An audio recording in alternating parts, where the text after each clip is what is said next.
Hey guys, what is up? I'm Sunny and I initially did a video on Apple's 2016 MacBook Pro with Touch Bar. If you haven't seen that video, I recommend checking it out.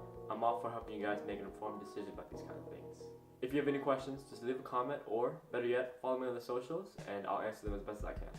So to start off, like I said in my previous videos, we swapped over to the MacBook Pro without the Touch Bar.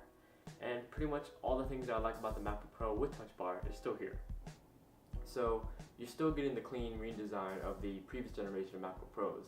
It's still ridiculously lightweight, which I'm always going to be a fan, and quite noticeably the only difference between the two latest models is the keyboard layout. Both of them feature the version 2.0 butterfly keys, which I gotta say, after more time, I totally dig them, but more obviously with this model there's no touch bar. With this version of the latest MacBook Pro, it's more akin to the previous generation of MacBook Pros. There's no fumbling around to access the function keys that was replaced by the touch bar. You could still do those incremental adjustments as you could with the previous generations, and actually I found that you save more battery without having the touch bar.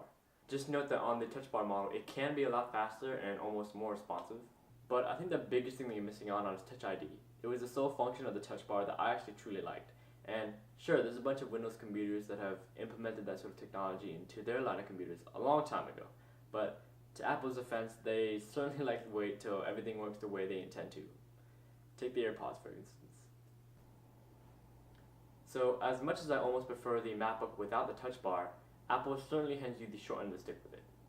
So obviously you can't use the touch bar functionality with compatible apps, and that list is slowly growing, but you're only given 2 Thunderbolt 3 ports as opposed to 4 on the touch bar model. So everyone's fully aware about the dongle life that new MacBook Pro users are currently living. Here's an example of one, but it's sort of a rip to not have each model have the same amount of ports. I mean, I love all things Thunderbolt 3 and USB-C with all the 3 ports that you're getting. I honestly think that's the future with general ports, but come on, it's such a rip to not have each model equal in ports. And to top it off, in terms of spec sheets, you're getting a slightly less powerful device, and if anyone cares, you're getting one less microphone. But honestly, who uses the built-in microphones for pro applications except for a conference call? So what do I think about the MacBook Pro?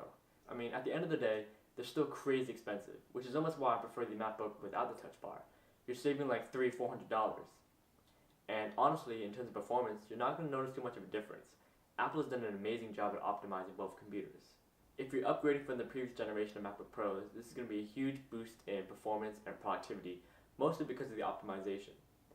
The latest MacBook Pros is still a relatively efficient machine. If you really think about it, it's doing a lot more than it was in the previous generations, so you're going to see a slight dip in battery life. But here's some foresight. Within a couple months, my guess is Q3 2017, Apple is going to re-release the 2016 MacBook Pro with Touch Bar with Intel's Kaby Lake processor, which will not only give it a slight boost in performance, but more importantly, it's going to make the machine a lot more efficient. At the same time, that means these current Mac Pro models are going to get a reduction in price. From there, it's your choice. Anyhow, I hope you found this video to be helpful. If you did, leave a like, comment, and subscribe, because that's the word. I'll see you guys in the next video. Deuces.